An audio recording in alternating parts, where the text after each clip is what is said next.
आज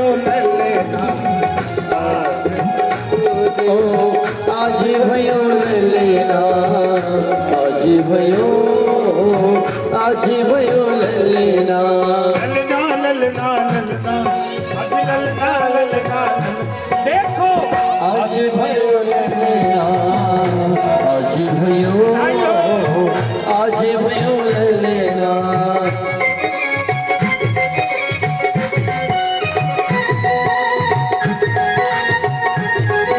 तालियों के साथ बोलो कन्हैया लाल की।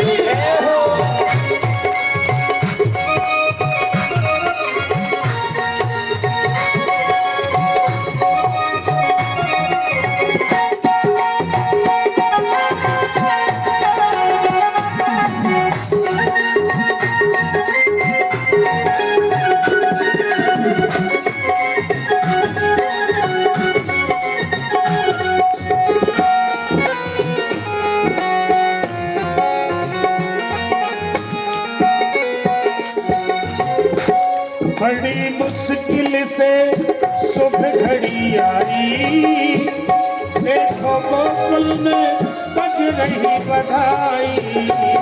बड़ी मुश्किल से सुबह घड़ी आई, देखो गोकुल में बज रही बधाई। बड़ी मुश्किल से सुबह घड़ी आई, देखो गोकुल में बज रही बधाई।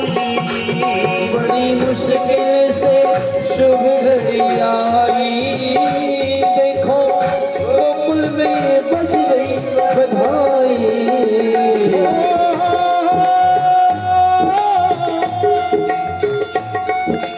गोपगाल सब हिल मिल गावे, गोपगाल सब हिल मिल गावे, नंद बाबा के अंगना। देखो आज भयो आज भयो ललेना, आज भयो, आज भयो ललेना, ललना ललना ललना, आज ललना ललना ललना, आज भयो ललना, आज भयो ललेना।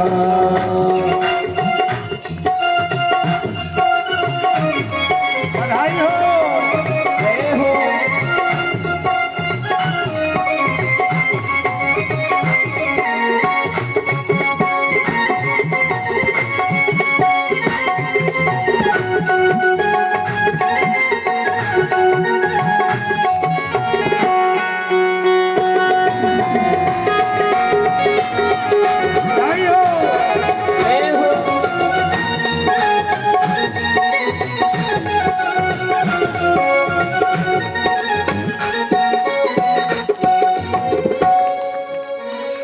बाबा सोना और चांदी लुटावे, गोपगालों को सबको बुलावे।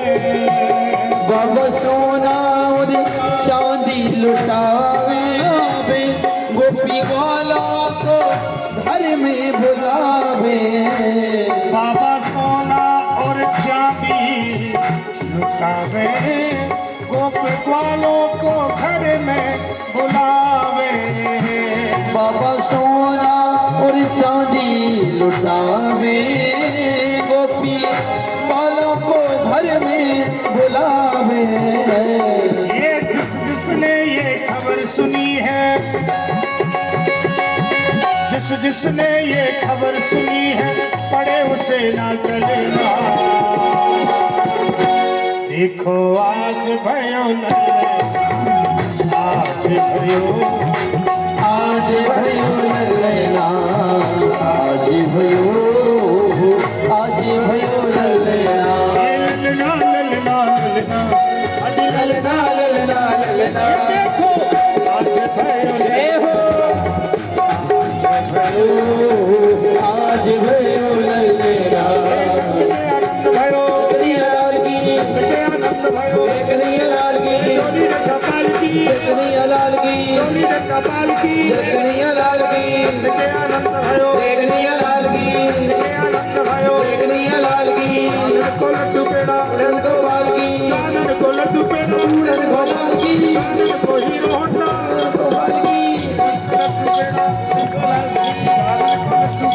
पूरन गवासी नंद के आनंद भयो जय कन्हैया लाल की नंद के आनंद भयो जय कन्हैया लाल की नंद के आनंद भयो जय कन्हैया लाल की नंद के आनंद भयो जय कन्हैया लाल की आज भयो जय हो आज भयो आज भयो ललेना आज भयो ललेना आज भयो बोलिए बाके बिहारी लाल की जय हो और जो कृष्ण कन्हैया लाल की जय हो नंद महल में न रात का पता चल रहा न दिन का पता चल रहा। 4 दिन बीत गए। नंद बाबा ने सोचा कि रात दिन लोग बधाई गा रहे नाच रहे थक नहीं रहे, चलो मैं थोड़ा कंस को कुछ कर दे आऊं, उसको पता चलेगा तो गुस्सा ना हो जाए। मांडलिक राजा है कंस, कंस के अधीन थे नंद बाबा।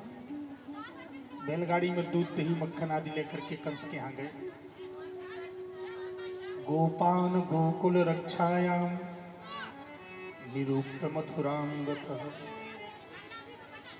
गोकुल की रक्षा का भार गोपों को ऊपर सौंप करके स्वयं में मथुरा प्रस्थान किए। कंस के यहाँ उपस्थित हुए। कंस ने जब देखा तो कंस देखते रह गया। कंस ने कहा, नंद बाबा आपको जब भी मैंने सभा में देखा तो गंभीर देखा, पर आज तुम्हारा चेहरा बड़ा खिला हुआ है, क्या बात है? देखो चेहरा बता देता है कि घर से लड़बड़ के आए हो कि खुशी खुशी आए, है ना? चेहरे की मुस्कुराहट, चेहरे की उदासी, चेहरे का खिलापन है बता देता। और फेस रीडिंग तुम्हारा किसी को ज्यादा अनुभव होता है फेस रीडिंग, है ना? फेस वैल्यू, फेस रीडिंग ये सब होता है, आई रीडिंग ये सब रीडिंग होती है। मन को भी लोग पढ़ लेते हैं, फेस पढ़ना तो कंस ने कहा, महाराज नंद बाबा जब भी आए तो गंभीर दिखते थे, लेकिन इस बार खिले खिले, आज तो तुम्हारा चेहरा बहुत खिला हुआ, कोई विशेष बात है क्या? नंद बाबा ने कहा, भोजराज कंस तुम सबन के आशीर्वाद से मुझे लाला हो। अच्छा बुढ़ापे में लाला हुआ? हम तुम्हारे लाला को आशीर्वाद देते, तुम्हारे लाला चिरंजीव जुग जुग जी। आशीर्वाद दिया कंस ने। नंद बाबा बड़े खुश हुए, चलो दुश्मन का भी आशीर्वाद मिल गया। और नंद बाबा लौट करके आए वसुदेव जी से। वसुदेव जी से मिलन हुआ नंद बाबा का। वसुदेव जी और नंद बाबा मित्र हैं। वसुदेव जी ने कहा, नंद अब तुम जल्दी से चले जाओ, तुम्हारे ऊपर विपत्ति आने वाली है। नंद बाबा यहां से प्रस्थान किए और जैसे ही रास्ते में थे उसी समय पर कंस ने एक राक्षसी को बुलाया। वो 6 कोस की है राक्षसी। कितने कोस की है? 6 कोस की। एक कोस में 3 किलोमीटर होता है, तो 6 कोस में कितने किलोमीटर होगा? है? हमारी गणित कमजोर है थोड़ा सा। कितने किलोमीटर होगा? पढ़े लिखे यहाँ ज्यादा बैठे तो बच्चे। कितना हुआ? है 20? अच्छा 18 हुआ, कोई बात नहीं 18 मान लेते हैं। तो जब 18 किलोमीटर की लंबी होगी तो चौड़ी भी 2-4-6 किलोमीटर की तो रही होगी, है? यहाँ से लेके अमानगंज तक तो रही हो पूतना। बताओ इतनी लंबी चौड़ी रही है यहाँ से लेके अमानगंज। इतनी भयंकरा पूतना, ये खून पीती है, शरबत नहीं पीती ना लस्सी पीती। रुद्रासन, रुद्रकासन करती है, खून पीती है और छोटे छोटे बच्चों को मारने में बड़ी कुशल है, ट्रेनिंग कर रखी। कंसेन प्रहिता घोरे पूतना बाल घातिनी। ये बाल घातिनी है। कंस ने कहा, जाओ 6 महीने के अंदर जितने बच्चे पैदा हुए हो सब जयराम जी करो, सब मार डालो। अब कंस की आज्ञा से पूतना चली, इसको ऑर्डर मिला है, सुनो 6 महीने के नीचे वाले अब उसने सोचा 6 महीने के नीचे वाले बाहर तो मिलेंगे नहीं, क्रिकेट खेलते बाहर गिल्ली डंडा खेलते 6 महीने के बच्चे तो मिलेंगे नहीं। 6 महीने तक का जो टारगेट मिला है 0 से 6 महीने तक। अब 6 महीने के बच्चे तो घर के अंदर पलने में होंगे, तो मुझे घर के अंदर घुसना पड़ेगा और इतनी भयंकर हूं कि दिल्ली के भीतर ही ना जा पाऊंगी। तो क्या करूं, तो उसने बनावटी रूप बना लिया है। भयंकरा बन गई एकदम सुंदरी, और सुंदरी नहीं बनी, विश्व सुंदरी बन गई हो। सुंदरी बन गई है, 80 साल की डोकरी बन गई 16 साल की छोकरी है एकदम। कोई दिन में देखे तो डर जाए, इतनी भयंकर छाती फट जाए उसकी। लेकिन इतनी सुंदर बन गई कि लोग देख के कहते ओहो लगता लक्ष्मी जी आ गई क्या। हमारे गांव में तो इतनी सुंदर है ही नहीं, ये आकाश मार्ग से आई है क्या। इतनी सजधज करके 16 श्रृंगार करी है, छम छम छम छम छम छम छम छम। ये पूतना इतनी सजी है, इतनी सजी है, इतनी सजी है महाराज कि लोग देख करके कहते कि ये तो कोई अप्सरा है, कोई देवी है, साक्षात लक्ष्मी जी। कभी कभी बनावटी सोना इतना चमकता है कि असली को भी फेल कर, इतना चमक रही है, गजब का चमक रही है। पूतना जैसे चली छम छम, गुलाब का पुष्प लिए हाथ में, लेकिन स्तन में जहर लगा के चली। कपट रूप पूतना तो चली है, सब तो चकाचौंध पड़ गए। माया का रूप है इसका, माया में सब तो भटक जाते हैं। सब तो देख करके सोचने लगे कौन है, लेकिन पूतना ने सोचा किसके घर में घुसूं। तब तक को पिकार चली आ रही थी, खिलखिलाती हूँ। सखी आज तो इतने ठुमके लगाए जी भर के, कितना सुंदर लाला है यशोदा का। इस पूतना ने सुना कि ओ हो यशोदा के लाला हुआ, और यही घर है, यहीं से उत्सव मना के आ रही हैं, सब खिलखिला के जा रही हैं, चलो इसी घर में घुसूं। और पूतना उसी घर में घुसी, जैसी सब गोपिकाएं चली गई, आवाज लगाई, बहन यशोदा, ओ यशोदा बहन। यशोदा जी बाहर निकली तो ऊपर से नीचे तक देखने लगी। ये 16 साल की छोकरी मुझे 80 साल की डोकरी को बहन कह रही। अरे दादी नानी चाची फूफी कहती तो चल जाता, ये बहन कहती इसको संकोच भी नहीं लगता। यशोदा जी चुपचाप देख रही हो ऊपर से नीचे। पूतना ने कहा बहन पहचानो ना है। यशोदा ने कहा बहन अब तो ना है पहचानो। हाँ बहन कहां से पहचाने, जब तेरा ब्याह हो गया उसके बाद तो मेरा जन्म होगा। यशोदा जी सोची जब इतनी कुंडली बता रही है, हो सकता होगी चचेरी में मेरी फुफेरी कहीं रिश्तेदारी की बहन होगी। अब मेरी बूढ़ी आंखें पहचान ना पा रही होंगी, बहुत दिनों बाद देखा है, कोई बात नहीं, बच्ची लगती होगी बहन। हाँ बहन कोई बात नहीं पहचान। अच्छा बहन मैंने सुना कि तुझे लाला हुआ है। हाँ तो मैंने सुना कि लाला हुआ तो मैं भी तेरे लाला को आशीर्वाद दूं। कहाँ है तेरा लाला, दिखा।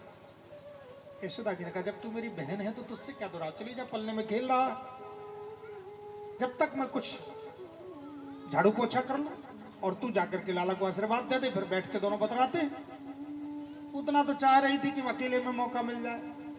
यशोदा मैया अपने काम में अंदर आंगन में चली गई और पूतना घुसी पलने की तरफ।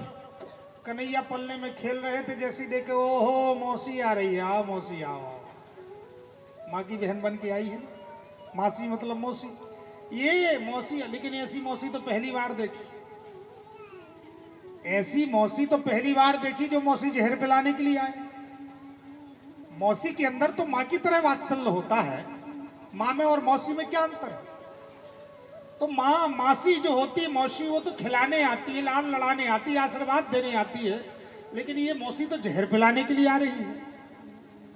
सो कन्हैया ने देखा, अच्छा दुनिया के लोगों की आंखों में तो धूल झोंक सकते हो, लेकिन ठाकुर जी तो सर्वांतर्यामी है ना, वो तो सब कुछ देख लिए, जान गए हैं कि ये जहर पिला। अच्छा भगवान से क्या छिपा सकते हैं, लेकिन विडंबना यही है कि लोग भगवान से छिपाते हैं। भगवान से छिप क्या सकता है। शास्त्र कहता है भगवान के पास जाओ तो जो भी तुम्हारे पाप कर्म हो, जो भी दोष कर्म हो, सब भगवान से कह दो, पापो हम पाप कर्मा, हम पापात्मा पाप संभव। मैं पापी हूं, मेरे जीवन में पाप ही हुए हैं। उनसे कोई बनावटी बनने की जरूरत नहीं। भगवान क्रीम पाउडर को ज्यादा महत्व नहीं देते, उनसे क्या बनावटी बनेंगे। ठाकुर जी तो बस चाहते हैं तुम जैसे हो वैसे आओ। लेकिन ये पूतना बनावटी बन के आ रही है, बनावटी मेकअप करके आ रही है और स्तन में जहर लगा के आई है। पूतना को देख करके जैसे ही महाराज कन्हैया ने देखा तो आंख बंद कर लिया, इस मौसी का मैं मुख नहीं देखूं। परीक्षित जी ने कहा क्यों आंख बंद कर ली? सुखदेव जी ने कहा प्रभु ने इसलिए आंख बंद की क्योंकि ठाकुर जी ने सोचा कि ये अविद्या है, ये कपट रूप है, और कपटी का मैं मुख नहीं देखता हूं। भगवान ने क्या कहा? मोह कपट छल छिद्र ना, कपटी का मैं मुख नहीं देखता। तो एक संत का नहीं, ठाकुर जी ने इसलिए आंख बंद कर लिया क्योंकि ठाकुर जी ने सोचा कि अभी मैंने छठी का दूध नहीं पी पाया और ये मौसी जहर पिलाने के लिए आ गई, तो दूध पीने का अभ्यास भोले बाबा का है। तो आंख बंद करके कन्हैया भोले बाबा के पास पहुंच गए। भोले बाबा हाँ कि नहीं? अभी भी आप गए, 4 दिन नहीं हुए, फिर से आ गए, क्या बात? अरे भोले बाबा सामने समस्या आ गई क्या? बोले सामने जहर आ गया तो जहर आप पी लो, दूध में पी लूंगा, दोनों का काम बन जाएगा। बोलो राधे राधे, और जोर से बोलो।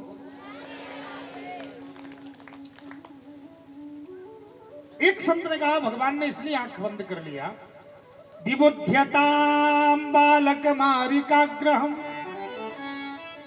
चराचरात्मा सनिमीन तीक्ष्ण। विबुध्यताम बालक मारिकाग्रहम, बालकों को मारने वाली ग्रह जो पूतना है उसको देख करके विबुध्यता, चराचरात्मा, चर और अचर के जो स्वामी है, सनमीन तीक्ष्ण, उन्होंने अपने निमी जो पलक है तीक्ष्ण कर लिया, बंद कर लिया। एक संत ने कहा इसलिए ठाकुर जी ने बंद किया क्योंकि भगवान ने सोचा मेरा अवतार किस लिए हुआ है। देखो सबका जन्म अलग अलग घरों में होता, अलग अलग उद्देश्य से होता। किसी का नेताजी के घर में जन्म होता, कोई नेताजी का लड़का बन के आता, तो उसका काम क्या है? नेतागिरी करना। किसी का घर किसान के घर में जन्म होता तो फिर वो किसानी अपने करता। कोई पंडित जी के घर में जन्म लेता तो पंडिताई करता है ना। कोई वकील के घर में जन्म लेता तो वकालत भी सीख जाता, डॉक्टर के घर में डॉक्टरी सीख जाता।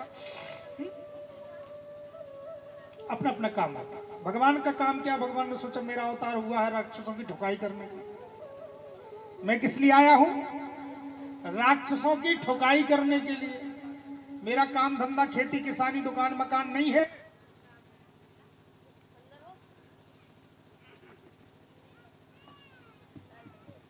मेरा काम धंधा है राक्षसों को मारना।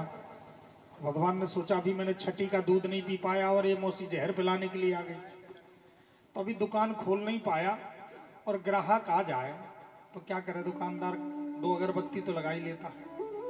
पहला ग्राहक है, ओपनिंग चल रही है, इसलिए ठाकुर जी ने सोचा ये पूतना आई है, पहली राक्षसी है, पहला ग्राहक है, अब इसको मारना है, तो अपनी दुकान ओपनिंग के पहले गणेश जी की पूजा तो कर ही लें कम से कम। ठाकुर जी ने आंख बंद करके गणेश जी का स्मरण किया, हे विघ्नेश्वर, समस्त विघ्नों को नष्ट करने वाले, अब हम अपना काम धंधा शुरू कर रहे हैं, हमारे काम में कोई विघ्न न आवे। विघ्नेश्वराय वरदाय सुरप्रियाय लंबोदराय सकलाय जगद्दताय नागाननाय श्रुति यज्ञ विभूषिताय गौरी सुताय गणनाथ नमो नमस्ते। एक संत ने कहा नहीं ठीक है, विघ्न विनाशक है, स्मरण किया होगा, लेकिन मुझे तो लगता है क्या? बोले मैंने वेदांत में सूत्र पढ़ा, ये भाव हमारे गुरुदेव भगवान, खैर गुरुदेव की ही कृपा, जो वाणी है सब गुरुदेव की कृपा है, उन्हीं का तो सब प्रसाद है। गुरुदेव की ही कृपा से जो ही प्रभा है, जो भी प्रसाद है उन्हीं का है। लेकिन इस प्रसंग को बड़े चाव से कहते थे हमारे गुरुदेव। वेदांत में एक सूत्र आता है, प्रीति नयन योगता। प्रीति नयन योगता, प्रेम जो होता है, प्रीति नयन योग, योग माने मिलन, योग माने मिलन, योग कहते हैं मिलन को, प्लस को योग कहते हैं, जहां मिलते हैं।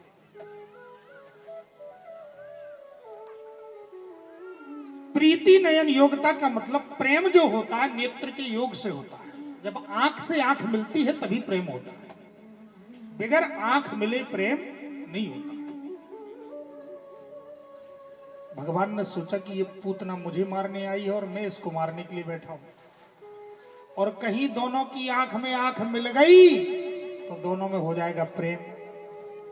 तो ये मुझे मान लेगी भतीजा और मैं इसे मान लूंगा मौसी, संबंध बन जाएगा। भाई देख के ही नहीं लगता, लड़का आ जाए तो देख करके आहा, अब लड़के को देखो ना तो काहे का प्रेम जगेगा। बिटिया आ गई, बिटिया को देख के मन हृदय हर्षित हो गया, है? बेटा आ गया।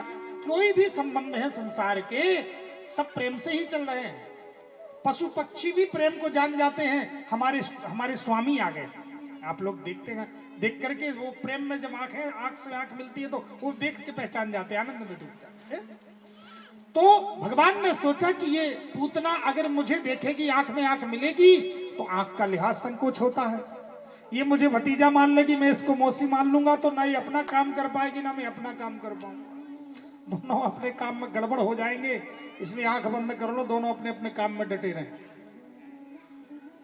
ठाकुर जी ने नेत्र बंद कर लिया और पूतना को देख करके, तो जैसी नेत्र बंद किया, इस पूतना को जब आंख बंद है तो उस अपने काम में डटी। पलना से ललना को उठाया, गोदी में रखा, जिस स्तन में जहर लगाई थी उसको मुख में डाल दिया।